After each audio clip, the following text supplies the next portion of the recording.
Hey guys, today I'm talking about how to host a really fun, laid-back holiday party that is the kind of party that I would like to go to, which is one that is fun and not too fussy. So isn't that what we all want, really, at the end of the day? You don't want to worry too much about the fancy. You just want to celebrate with people and still curate a vibe, which brings me to the invitation and what you're putting out there to your guests. So be as specific as you can, because remember that a lot of people are party hopping and they're going to multiple places in one night, or some people are, and they are trying to kind of, throw the sparkly jacket in the cocktail purse and head to this and head to that and morph into whatever they should be so that it looks like they know how to read the tea leaves, as they say. So when you are putting your evite or your invitation out there, say, girls, you can keep your heels on. How about that one? How about if you're going to ask me to take off my high heels, don't have a party? For me, Libby like that and one. Me? It's really difficult. I'm 5'2", my husband is 6'2". Forget the fact that you're going to spend all night basically wanting to stand on an apple box. But let's talk about the fact that you've planned your whole outfit around your wicked heels or boots. So that's like a hard no for me. I honestly, it would affect whether or not I attended the party. Do you agree with me on this, Libby? 100%. Yeah, if you asked me to take my shoes off, or if I knew I had to take my shoes off. So that's one. And then two, back to the wardrobe, say cocktail chic, dresses for girls, guys, ties if you want, tie optional. Really drill down to what you want people to look, because at the end of the day, it's your room full of your friends and you want to curate it without being too dictatorial. For me, another thing really is the decor, and that's got to be kind of easy and not too, like I said, fussy.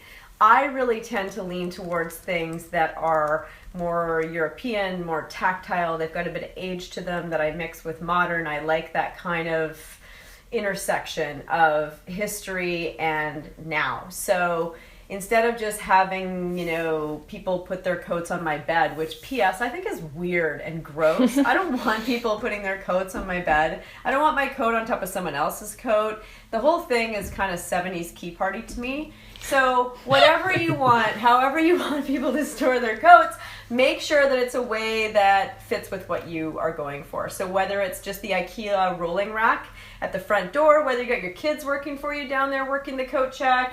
I love things that have got a bit of personality, like this old sort of vintage coat hanger. If I'm having just a few people over, have something like that. Just put it up even temporarily in your front hall. Some cute little ironic, this is my velvet flocked hanger. I love my googly eyes. I have a whole collection of these. Something like that. That would make my day if I left the party and I took my coat off of this. I'd want to take it with me. Another thing that I always do is make sure that I have a lot of sort of blankets and linens around that people can grab if they're cold. Throw them out on the table if you want. Have, the food around them with some linens all scattered about. People get this notion, and I blame Instagram for a lot of this these days, that everything has to look perfect and your buffet is on your white marble Carrera countertop. You know what? Just throw out a bunch of texture and cool different sort of patinas and styles, and it'll look so much more relaxed. Like, look up some of these parties that people throw in France. They just throw out a bunch of wildflowers and serve some wine and call it a day. And speaking of wine, I used to get so caught up in the water glass, the wine glass, the red, white, the blah, blah, blah, the highball, blah, blah. In my house, I live in a farmhouse, we have this glass, and it's called the everything glass. And it's called the everything glass because we put everything in it. So if you come to my house and I pour you a glass of wine, Libby, you've had wine in this, right? Mm-hmm. Okay, first of all, you can drop these babies and nothing happens to them. Second of all, they're $6 if Libby dances out the door with one. And they look cool. And if you do serve something warm in them, they actually hold heat really well. But they don't burn your hands because they're so thick. So I absolutely love that. Next thing I love, and here's some more of my, before I go on, my examples of things that are like aged and charming and plaids and linens and sort of washed, that you don't have to be ironing all night to get everything looking perfect. We're so caught up with the pretty and the perfect, it drives me insane. Make sure your bar tools are cool. Don't have out your old stuff with like some faded name of some vineyard that you visited 10 years ago. Have something cool like this iron opener. Another really cool thing I love is having black. So long ago, I was so obsessed with having everything be white in my kitchen. Now I'm obsessed with everything being black. This was made by a friend of mine, Janneke Larson, who's a ceramicist. And the other thing I love about this is kind of this unfinished, beautiful clay. You can hear it.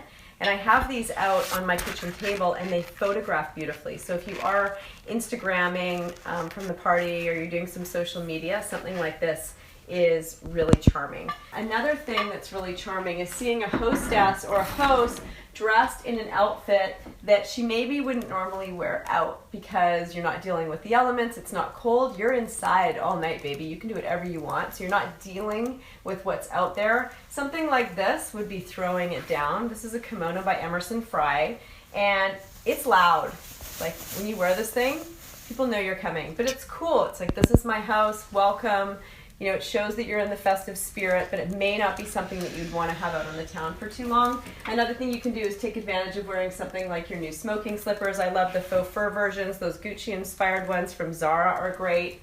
Another really cool thing I like to do is serve desserts or even hors d'oeuvres in kind of unexpected vessels. Who am I kidding? I don't serve hors d'oeuvres. I just put out a big charcuterie platter. But desserts especially, I like to have little cups of things. Maybe it's creme brulee, maybe it's Spanish cream. But this is a bread box from Crate & Barrel. It's actually won a bunch of design awards. But it's really cute because you can keep the secret, and then when it's time to open it up, there you go. But just using vessels that aren't your standard issue long white platter. Another thing I love to do is to make sure that my powder room is stocked with products. So if you get in there and you need, what is this? Like argan oil, some lavender tangerine deodorant for women, little things that are, these are by Leaves of Trees, but little things that will help your guests out in a pinch if they've forgotten something in their cocktail purse.